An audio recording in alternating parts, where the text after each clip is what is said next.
L'appareil, quand il est livré avec son manuel utilisateur et ses certificats. Alors, pour les trouver, on retire la mousse et là, on trouve tous les papiers. Et on vérifie est-ce qu'on a bien le certificat d'étalonnage qui est à jour et aussi son manuel utilisateur pour la bonne version. On retrouve aussi les mêmes documents dans la clé USB qui est comprise dans le kit de l'appareil. On peut trouver le certificat d'étalonnage, manuel utilisateur et d'autres certificats comme les trous calibrés et tout. Ensuite, on retrouve aussi le kit de prélèvement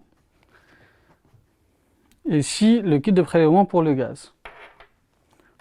On a aussi le filtre, un stylet pour éviter d'abîmer l'appareil, des aiguilles, une alimentation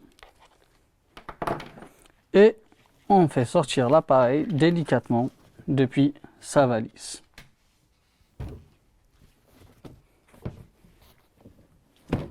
Je m'assure du bon raccordement pneumatique et ensuite j'ouvre le robinet.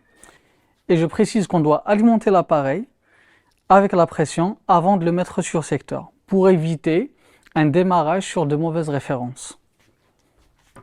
Pour l'alimenter sur secteur, je prends mon alimentation et je mets mon connecteur.